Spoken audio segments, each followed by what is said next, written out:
Ngos-ngosan, ini adalah new normal untuk ekonomi Indonesia 2020. Pajak sulit diungkit, COVID-19 mengimpit, utang jadi jalan pintas. Ekonom meminta pemerintah lebih awal memitigasi aroma resesi agar pemulihan ekonomi tidak jalan di tempat. Kementerian Keuangan dengan DPR sudah mulai menyusun RAPBN 2021. Sebagian dari program-program penanganan COVID dan pemulihan ekonomi pasti masih akan terus dilakukan pada tahun 2021.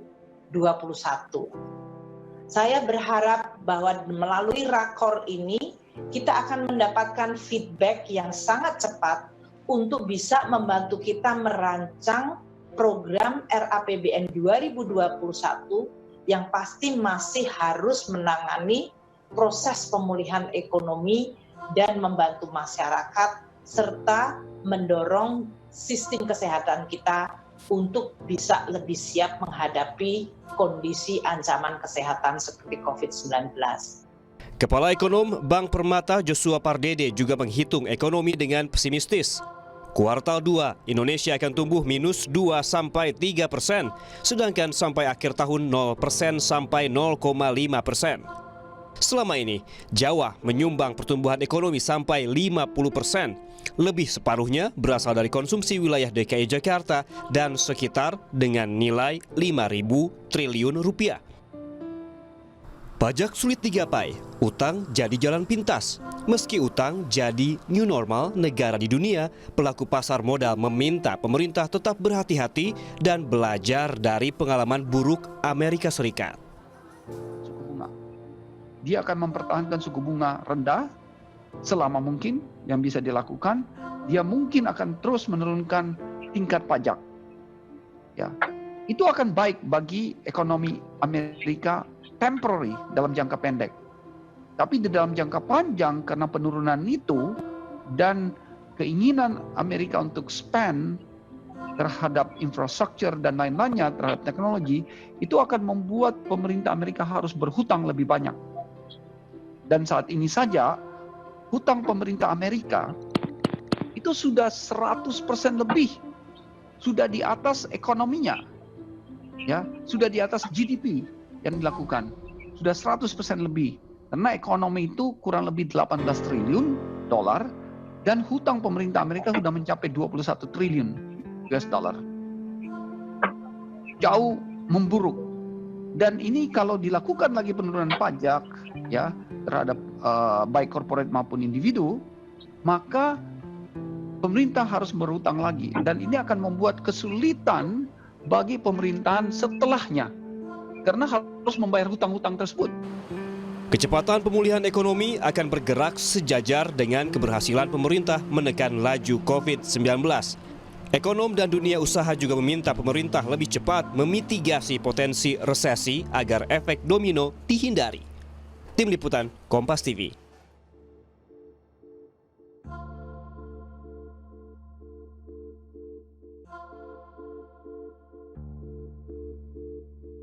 Kegiatan ekonomi adalah kegiatan manusia dalam memenuhi kebutuhannya. Dalam bentuk kegiatan ekonomi yang dilakukan manusia mencakup 3 kegiatan yang berkesinambungan, yaitu produksi, distribusi, dan konsumsi. Selanjutnya, pelaku kegiatan ekonomi terbagi menjadi 5, yaitu rumah tangga, masyarakat, perusahaan, koperasi, dan negara. Di antara pelaku tersebut, ada yang berperan sebagai produsen, konsumen, dan distributor. Namun, semenjak adanya dampak aktivitas ekonomi selama pandemi memburuk, yaitu 1. Dampak yang pertama yang sangat terasa dan mudah sekali dilihat adalah melemahnya konsumsi rumah tangga atau melemahnya daya beli masyarakat secara luas. Hingga saat ini, masyarakat mengalami penurunan daya beli yang sangat signifikan. PPKM yang terus berkelanjutan dengan berbagai aturan pengetatan menghambat masyarakat untuk beraktivitas ekonomi. Regulasi pengetatan di berbagai sektor dari aturan PPKM memberikan pengaruh terhadap naik turunnya sektor ekonomi. Pemerintah pusat dan pemerintah daerah diharapkan mampu memberikan terobosan untuk dapat memberikan solusi agar kemampuan daya beli masyarakat tetap bertahan. Dampak kedua yang sangat terlihat di DIY sebagai bagian tidak terpisahkan dari ekonomi nasional adalah menurunnya angka investasi di berbagai sektor usaha. Ketidakpastian akibat pandemi mengakibatkan banyak masyarakat ragu untuk memulai investasi. Pengusaha pun demikian. Ada keraguan apakah investasi yang dilakukan sesuai dengan kondisi dan kebutuhan masyarakat. Keraguan berinvestasi mengakibatkan dunia usaha tidak bergerak seperti yang diharapkan. Investasi di sektor pariwisata, hiburan, seni budaya, travel, transportasi kuliner yang dahulu cukup ramai diminati di DIY saat ini turun sangat drastis. Ditambah PPKM yang membatasi pergerakan di berbagai destinasi wisata. Sebagai contoh kecil, runtuhnya investasi usaha di kala pandemi. Dampak ketiga adalah pelemahan ekonomi daerah dan nasional. Penurunan penerimaan pajak, perlambatan pertumbuhan ekonomi menjadi tantangan bagi pemerintahan daerah dan nasional di kala pandemi. Tekanan penerimaan sektor pajak mempengaruhi pendapatan yang diterima pemerintah, sehingga cukup menghambat pendanaan program yang sudah direncanakan. Kondisi pandemik yang menuntut adanya pembatasan mobilitas dan aktivitas mendorong juga adanya relokasi anggaran dan refocusing anggaran. Selain didasari adanya tekanan pendapatan yang tidak sesuai dengan proyeksi sebelumnya. Dampak keempat adalah pergeseran pola bisnis dan penerapan bisnis model yang tidak biasa. Pembatasan akses mobilitas masyarakat untuk bertemu dalam berbagai kegiatan, termasuk di dalamnya kegiatan bisnis atau ekonomi, mengakibatkan tumbuhnya pergeseran bisnis model yang ada saat ini. Shifting ekonomi kontroversial yang dahulu diprediksikan masih membutuhkan waktu untuk implementasi di masyarakat, ternyata dalam kondisi pandemik seperti saat ini, semua pihak dituntut untuk beradaptasi dengan bisnis model yang baru. Dampak kelima yang cukup signifikan adalah pemanfaatan teknologi informasi dan komunikasi. Pandemi COVID-19 mendorong semua orang untuk tidak lagi beraktivitas secara konvensional. Pembatasan pertemuan, pembatasan aktivitas berkerumun menjadi pemicu perlu adanya inovasi dalam pemanfaatan teknologi. Teknologi informasi dan komunikasi menjadi jembatan bagi semua pihak untuk terus dapat bertahan dalam berbagai kondisi. Adaptasi dan implementasi teknologi informasi dan komunikasi di sektor ekonomi sudah tidak bisa dihindari. Penerapan teknologi informasi dan komunikasi tidak hanya dimonopoli oleh kalangan tertentu atau pengusaha kelas atas, namun sudah menjadi kebutuhan semua kalangan saat ini. Namun demikian, menjadi hambatan bagi para pelaku bisnis yang belum mampu beradaptasi dan mengimplementasikan teknologi informasi dan komunikasi di dalam bisnisnya.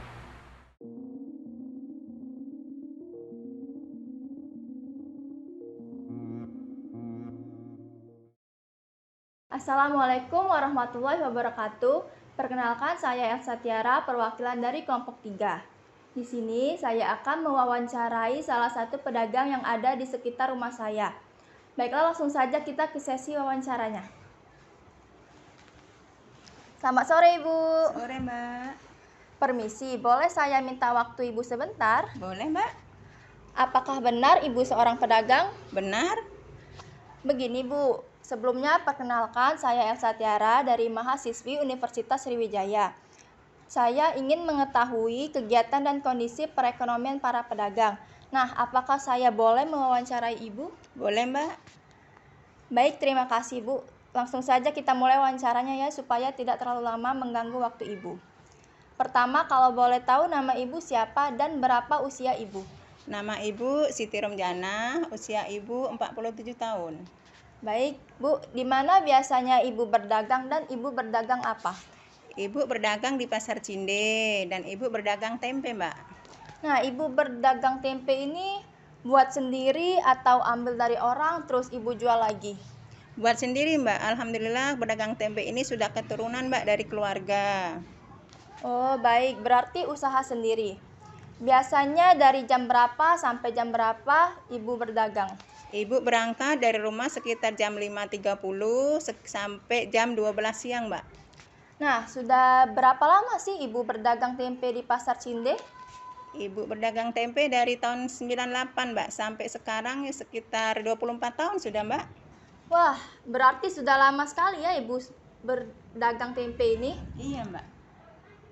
Nah, sekarang kan lagi masa pandemi nih Bu. Menurut Ibu, apa sih dampak terbesar pandemi ini bagi Ibu yang seorang pedagang? Dampaknya ya besar Mbak, omset sekarang turun, pembelinya turun, pasaran jadi sepi Mbak. Kan orang-orang jadi takut Mbak ke pasar. Jadi sekarang banyak orang belanja lewat online Mbak, jadi pasaran sepi. Berarti Ibu merasakan sekali ya dampak dari pandemi ini. Nah, kalau saya boleh tahu, penghasilan Ibu dapat selama pandemi ini bagaimana ya Bu? Apakah turun, apakah masih tetap sama sebelum pandemi?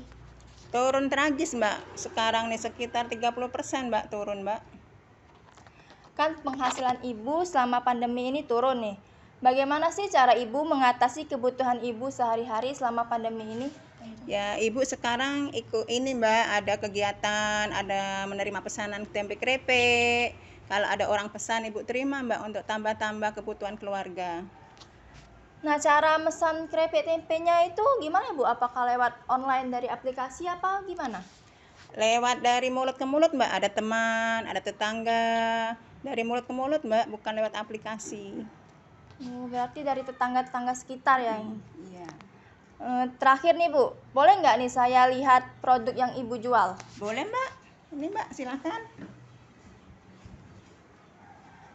Nah ini tempe Mbak untuk jualan besok, tapi kebetulan hari ini belum ada Mbak krepeknya karena belum ada yang pesan, jadi belum bikin.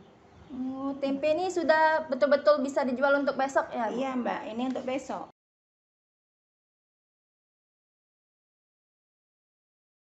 Baik Bu, sudah selesai wawancaranya. Terima kasih ya Bu sudah bersedia meluangkan waktunya. Iya Mbak, sama-sama. Si Bu. Iya, sama-sama Mbak. Sekian wawancara dari saya. Wassalamualaikum warahmatullahi wabarakatuh. Sekian video dari kami. Tujuan kami membuat video ini adalah untuk memenuhi tugas akhir semester Sistem Ekonomi Indonesia dengan dosen Ibu Aulia Utami Putri SIP MSI. Semoga video ini bermanfaat. Kami ucapkan terima kasih.